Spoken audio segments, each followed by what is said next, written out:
안녕하세요. 빛을 담은 교회 이정훈 목사입니다. 한 주도 잘 지내셨습니까? 오늘도 우리에게 주신 그 말씀을 통해서 또 한 주를 또한 선한 싸움 싸워가며 승리하는 저와 여러분 되길 간절히 축복합니다. 오늘 하나님의 말씀 같이 한번 봉독하겠습니다. 오늘 하나님의 말씀 제목은요, 광야에 있습니까? 라는 제목을 가지고 마가복음 1장 3절에서 4절 말씀을 같이 한번 읽겠습니다. 광야에 외치는 자의 소리가 있어 이르되 너희는 주의 길을 준비하라. 그의 오실 길을 곧게 하라. 기록된 것 같이 세례 요한이 광야에 이르러 죄 사함을 받게 하는 회개의 세례를 전파하니. 여러분, 우리 성경에 보면 이 광야라는 말 참 많이 나옵니다.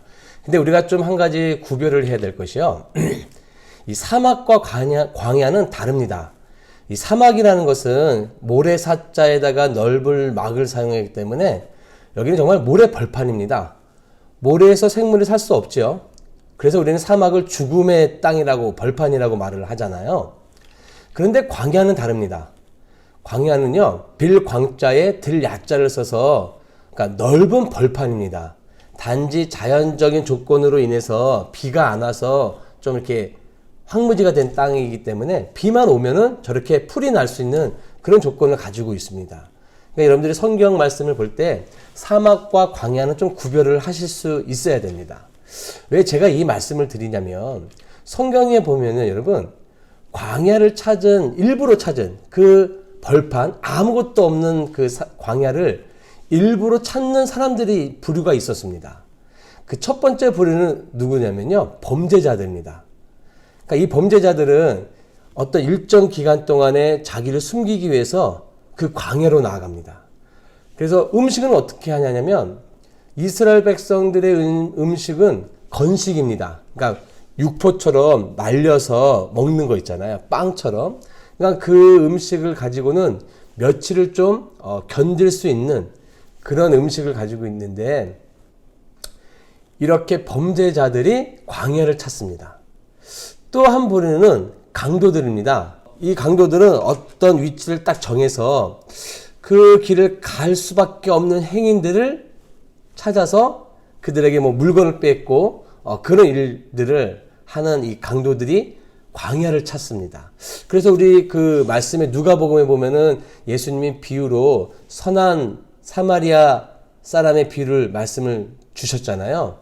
그때 그 사람이 예루살렘에서 여리고로 내려가는 길에 강도를 만났다 그랬어요. 그 예루살렘과 여리고로 가는 그 길에 있는 광야가 유대 광야거든요.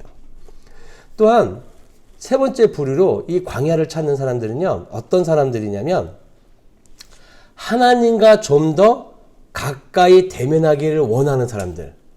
왜냐하면 그 광야에는 아무것도 없잖아요. 보이지 아니하는 하나님을 아무것도 없는 그 벌판에서 광야에서 만날 수 있는 아주 뭐랄까요, 좋은 환경? 그런 환경이기 때문에 다른 것을 의지할 게 없잖아요. 그래서 하나님과 더욱더 깊은 영성을 하길 원하는 사람들이 이 광야를 찾았습니다. 여러분, 그 성경에 누가복음 3장 1절에서 2절에 보면은 여러 사람이 나옵니다. 한번 읽어볼까요? 디베rio 황제가 통치한 지 15해 곧 본디오 빌라도가 유대의 총독으로 헤롯이 갈릴리의 분봉왕으로 그 동생 빌립이 이두레와 드라고니 지방의 분봉왕으로 루사니아가 아빌레네의 분봉왕으로 안나스와 가야바가 대제사장으로 있을 때 하나님의 말씀이 어디에요? 이 빈들이 광야거든요. 광야의 빈들에서 사가랴의 아들 요한에게 임한지라. 여러분, 여기 3장 1절에 보니까는 여러 사람을 이야기를 하고 있어요. 디베rio 황제, 그 당시 로마의 황제입니다. 황제는 신격화되었어요. 이 황제가 사는 곳이 어디겠습니까? 당연히 궁전이겠죠. 뭐 최고의 시설과 불편함이 없는 그런 곳에서 이 황제가 살았습니다. 또 빌라도 총독입니다.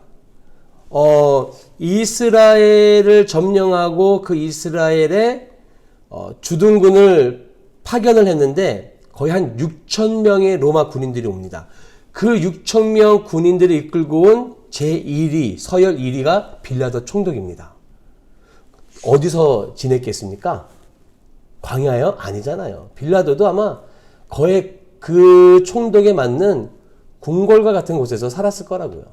이 헤롯은 로마인은 아닙니다.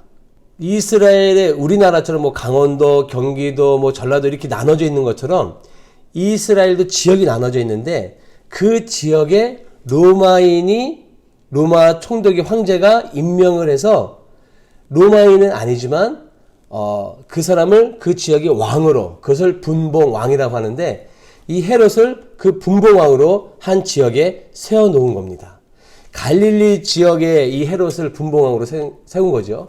그러니 그 지역에 서열 1위입니다. 이 역시 이 사람은 어디서 지냈겠습니까? 왕이니까 왕궁에서 지냈겠죠. 빌립은요, 마찬가지입니다. 빌립도요, 갈릴리 북쪽의 분봉왕입니다. 이 또한 왕으로서 좋은 환경 가운데서 좋은 궁궐에서 지냈습니다. 루사니아도 분봉왕입니다. 마찬가지로 이 루사니아도 이스라엘의 북동편의 분봉왕이었습니다. 안나스와 가야바는요, 대제사장입니다. 근데 여러분, 우리가 알고 있듯이 대제사장은 한 명이잖아요.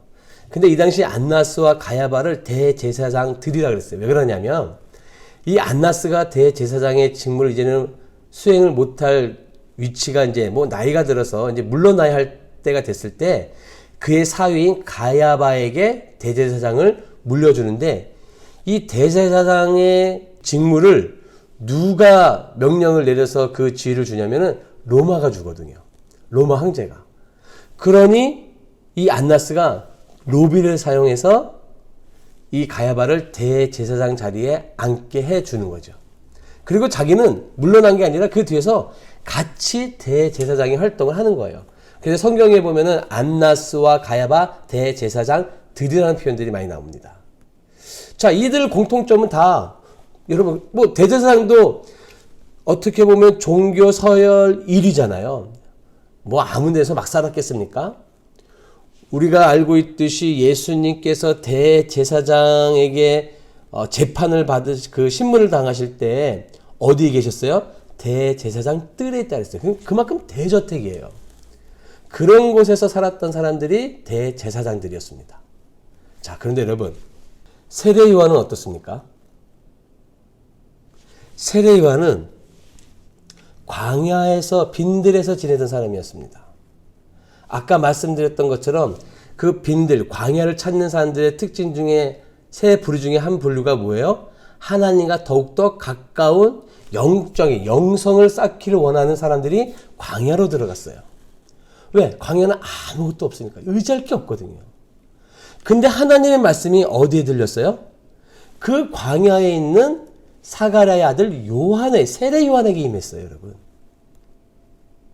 그러니까 하나님의 말씀이 어디에 누구에게 임하는 겁니까? 하나님께 시선을 두고 있는 자들에게. 뭐 대저택에 살고 있는 자들, 궁에 살고 있는 자들, 부족함이 없는 사람들에게 하나님의 말씀이 주어지는 게 아니라 하나님께 시선을 두려고 하는 그런 자들에게, 그렇게 몸부림치는 자들에게, 그러기 위해서 광야로 들어갔던 사람들에게 하나님의 말씀이 임한 거였습니다. 그래서 우리가 알고 있는 사도 바울이 이런 말을 했죠. 우리가 주목하는 것은 보이는 것이 아니요 보이지 않는 것이니 보이는 것은 잠깐이요 보이지 않는 것은 영원함이니라. 그러니까 눈에 보이는 거는 여러분 다 쇠퇴합니다. 그렇죠? 뭐 눈에 보이는 건물들이나 뭐 자동차나 그 어떤 것이나 눈에 보이는 거는 다 세월이 흐르면 쇠퇴하게 되어 있어요. 심지어는 우리 몸도 세월이 흐르면 쇠퇴하게 되어 있어요. 그러나 보이지 아니하는 것은 영원하다는 거예요. 그 보이지 않는 게 누구예요? 하나님 아닙니까? 하나님은 영원하세요. 그 영원하신 하나님께 주목하는 자에게 하나님의 말씀이 임했다라는 거예요. 이 말씀을 여러분 잘 기억하시길 바랍니다. 자, 여러분, 우리가 알고 있듯이 예수님이 공생애를 시작할 때 어디로 이끌림을 받으셨냐면은 광야. 사막이 아닙니다, 여러분. 광야로 가셨어요. 그러니까 본인의 의지에 의해서 광야를 간 게 아니라요. 성령께서 이끌어서 가셨어요. 한번 볼까요? 마태복음 4장 1절 2절. 그때 예수께서 성령에게 이끌리어 마귀에게 시험을 받으러 광야로 가사 40일을 밤낮으로 금식하신 후에 줄이신지라. 그러니까 본인의 의지에서 광야로 간 게 아니라 성령님께 이끌려 마귀에게 시험을 받으러 가셨어요. 그러니까 공생애를 시작함에 있어서 마귀에게 시험을 받아야 되는데 성령님께서 그 장소를 어디로 선택하셨냐면 광야로 선택하셨어요. 광야에서 예수님이 무엇 하셨습니까? 40일 동안 금식하셨습니다. 그냥 밥만 안 먹었겠습니까, 여러분? 그 40일 동안 그 광야에서 예수님의 시선은 늘 어디에 있었겠어요? 네, 하나님께 두고 있었을 겁니다. 아무것도 없는 저 광야에서 무엇을 의지할 수 있겠어요? 먹을 것도 없고 그 상황에서 40일 동안 하나님께 집중하고 하나님과의 깊은 영성을 쌓고 난 다음에 무엇이 왔어요? 사단의 시험이 왔어요. 그 시험이 왔을 때 예수님은 다 뭘로 이기셨어요? 말씀으로 이기셨어요. 말씀이 누구에게 임한다고요? 광야에 있었던 세례 요한에게. 말씀이 누구에게 임한다고요? 광야에 계셨던 예수님께 임했어요. 그 말씀을 가지고 사탄을 예수님이 뭐 하셨어요? 이기셨다라는 거예요. 자, 그럼 이런 관점에서 우리 한번 성경을 볼까요? 성경에요, 이런 인물들이 참 많습니다. 우리가 알고 있는 모세입니다. 자, 출애굽기 2장 15절 말씀. 바로가 이 일을 듣고 모세를 죽이고자 하여 찾는지라. 모세가 바로의 낯을 피하여 어디로 왔어요? 미디안 땅, 광야예요. 미디안 땅에 머물며 하루는 우물 곁에 앉았더라. 여러분, 모세가 그 이드로 장인과 만남으로 인해서 십보라랑 결혼을 하고 그 광야에서 몇 년을 살았습니까? 40년을 살았습니다. 모세 그 전에 40년 왕궁에서 살았습니다. 오히려 우리 생각에 여러분, 이스라엘 백성들을 해방시킴에 있어서 장정만 60만 명이에요. 그리고 왕자예요. 그 왕자를 따르는 군인들도 있을 거 아니에요. 그럼 우리 생각에 차라리 그 궁에 있을 때 이스라엘 백성들을 구출하는 게 더 편하지 않을까. 60만 명이라면 여러분 어마어마한 숫자입니다. 그 사람들만 뭐 정말로 모세를 따라서 이렇게 구테타를 일으켜서 탈출만 할 수 있다고 한다면 오히려 그게 더 쉽지 않았을까요? 그런데 하나님은요, 모세를 광야로 이끌으셨어요. 몇 년이요? 광야에서 40년. 40년 동안 광야에 있는 동안에 모세는 뭘 했겠습니까? 모세가 하나님을 모르는 사람이 아니었거든요. 모세에게도 이스라엘 백성들에 대한 애국심이 있었던 사람. 그래서 죽였잖아요. 그런 모세가 40년 동안 그 아무것도 없는 광야에서 뭘 했겠습니까? 늘 하나님과 깊은 영성을 쌓고 있었겠죠. 그럴 때 하나님이 모세를 어떻게 하셨어요? 떨기나무가에서 만나셨잖아요. 그럼 기억하시죠? 그러니까 이렇게 하나님께 집중하는 자에게 하나님께서 찾아오시는 거예요. 그 모세에게는요, 있는 게 아무것도 없었습니다. 그 치고 있던 양 자체도 누구 거예요? 장인 이드로의 것이에요. 그에게 있는 것은요, 지팡이 하나밖에 없었어요. 의지할 게 하나도 없었다고요. 의지할 건 정말 지팡이 하나밖에 없었어요. 그런 모세에게 하나님이 찾아오셨어요.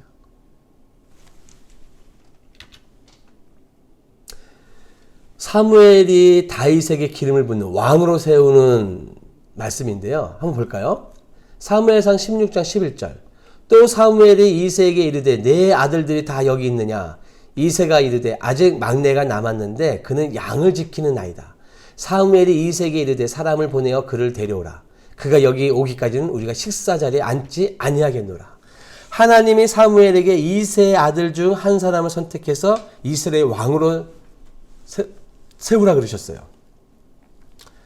근데 우리가 알고 있듯이 막상 갔더니 7 아들은 집에 있는데 8째 아이인 막내는 빈들에서 양을 치고 있어요.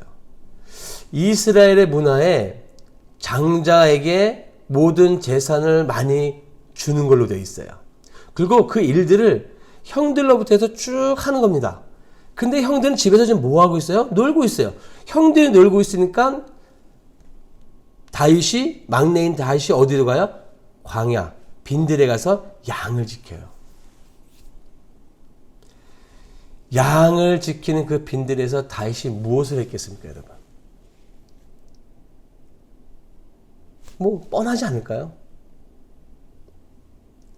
아무것도 없는 그 빈들에서 다윗은 하나님과 깊은 관계를 가지고 또한 늘 하나님께 시선을 두며 그 하나님의 음성을 듣는 그런 영성의 훈련을 그 빈들에서 다윗은 가졌을 거예요. 그걸 어떻게 할 수 있냐면 이거예요. 다윗이 골리앗과 싸울 때 여러분 아버지 이새가 형들이 어떻게 지내고 있는지 한번 보고 오라 그랬거든요. 그래서 전쟁터에 이 다윗이 갔어요. 그랬더니 거기서 골리앗, 블레셋, 이방인 블레셋의 그 장군 골리앗이 이스라엘을 향해서 막 욕을 하고 있는 거잖아요. 근데 그 꼬마 다윗이 그 이야기를 듣고 분해서 뭐라고 말을 하냐면 사무엘상 17장 45절에 다윗이 블레셋 사람에게 이르되 너는 칼과 창과 단창으로 내게 나아오거니와 나는 만군의 여호와의 이름 곧 내가 모욕하는 이스라엘 군대의 하나님의 이름으로 내게 나아가노라. 또 여호와의 구원하심이 칼과 창에 있지 아니함을 이 무리에게 알게 하리라. 전쟁은 여호와께 속한 것인지 그가 너희를 우리 손에 넘기시리라. 여러분 이게 어디서 나온 거겠어요? 빈들에서 하나님과 늘 영성을 쌓고 있었던 다윗의 신앙에서 나온 거 아니겠어요? 이런 자에게 하나님이 뭐 하시는 거야? 말씀을 주시는 거예요, 여러분. 광야라는 곳, 빈들이라는 곳은요, 아무것도 없고 들리는 것이 아무것도 없는 곳입니다. 의지할 것이 없죠. 그러니 누구만 바라보게 돼요? 하나님만 바라보게 됩니다. 그 광야에서 사람들은 뭘 느낄까요? 야, 나의 능력으로 할 수 있는 게 아무것도 없구나. 나의 생명도 내 것이 아니라 하나님이 주거나 내 생명조차도 한계가 있구나. 나의 의로는 절대 구원함을 받을 수가 없구나. 이런 거를 철저하게 깨닫는 장소가 어디예요? 광야예요. 제가 이렇게 말씀드려서 이제부터 뭐 시골에 가서 살아야 된다, 아무것도 없는 곳에서 살아야 된다, 이런 말이 아닙니다, 여러분. 제가 말씀을 드리고 싶은 건 뭐예요? 광야의 특징이에요. 광야는 뭐예요?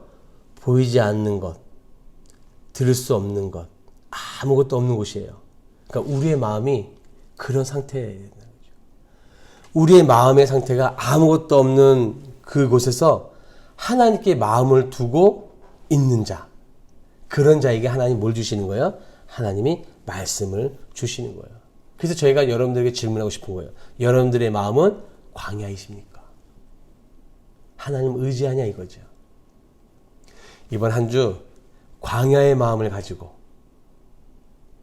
보이지 아니하는 하나님을 볼 수 있도록, 보이지 않는 곳에서, 들을 수 없는 곳에서 귀한 하나님의 말씀을 들을 수 있는 저와 여러분 되길 간절히 축복합니다.